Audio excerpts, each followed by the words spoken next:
বিমানবন্দরের কার্গো স্টেশনে যে ভয়াবহ অগ্নিকাণ্ড ঘটেছে, আগুন নেভাতে অগ্নিনির্বাপক বাহিনী ও বিমান বাহিনীর সদস্যদের সর্বাত্মক চেষ্টা দেখা যায়। অগ্নিনির্বাপক ব্যবস্থা, আগুন নিয়ন্ত্রণের জন্য ফায়ার সার্ভিসের ৩১টি ইউনিট সহ বাংলাদেশ সেনাবাহিনী এবং বিমান বাহিনীর অগ্নিনির্বাপক দল কাজ করছে। আগুন নেভানোর কাজে রিমোট কন্ট্রোলিং সিস্টেমের মাধ্যমে রোবট ব্যবহার করারও চেষ্টা চালানো হচ্ছে। কার্গো স্টেশনের আমদানি কার্গো স্টেশন অংশে, যেখানে সাধারণত রাসায়নিক পণ্য, কেমিক্যালজাত প্রোডাক্ট, ফার্মাসিউটিক্যাল পণ্য এবং কাপড়জাত পণ্য মজুদ রাখা হতো। এই ধরনের দাহ্য পদার্থ থাকায় আগুন দ্রুত ছড়িয়ে পড়ার ঝুঁকি তৈরি হয়। আগুন নেভানোর কৌশল, দমকল বাহিনী তাদের টিটিএল টুরেট টেন্ডার ব্যবহার করে ফোম মিশ্রিত পানি প্রয়োগ করছে।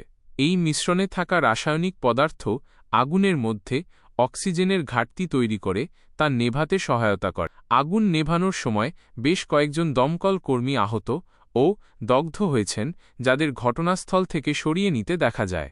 অগ্নিকাণ্ডের পাশেই থাকা কিছু আন্তর্জাতিক এবং দেশীয় বিমানকে নিরাপদ দূরত্বে সরিয়ে নেওয়া হয়েছে। ইপিজেড আগুন, ১৭ ঘণ্টায় পুড়ে ছাই কোটি কোটি টাকার সম্পদ। চট্টগ্রাম ইপিজেডে একটি বিল্ডিংয়ে আগুনের ভয়াবহ তাণ্ডব।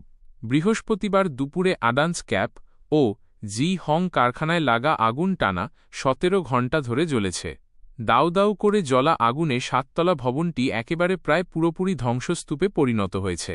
ভেতরে থাকা চিকিৎসা সরঞ্জাম ও পোশাক তৈরির কোটি কোটি টাকার মালামাল পুড়ে পুড়ে একেবারে ছাই হয়ে গেছে।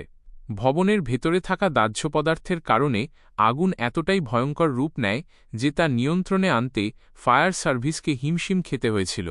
এই আগুন নিয়ন্ত্রণে ফায়ার সার্ভিসের ২৬টি ইউনিটের সাথে সেদিন মাঠে নামে সেনাবাহিনী, নৌবাহিনী, বিমান বাহিনী, বিজিবি ও পুলিশ।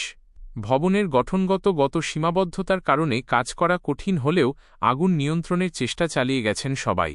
টানা ১৭ ঘণ্টার শ্বাসরুদ্ধকর অভিযানের পর অবশেষে আগুন নেভানো সম্ভব হয়। তবে ততক্ষণে যা ক্ষতি হওয়ার তা হয়ে গেছে। এই ভবনটি ধসে পড়ার ঝুঁকিতে রয়েছে। এদিকে এত বড় ধ্বংসযজ্ঞের মাঝেও সবথেকে ভালো খবর হল, একটিও হানি ঘটনা ঘটেনি এই অগ্নিকাণ্ডে। এর একমাত্র কারণ আগুন লাগার পর শ্রমিকেরা দ্রুত ও সুশৃঙ্খলভাবে বেরিয়ে আসে।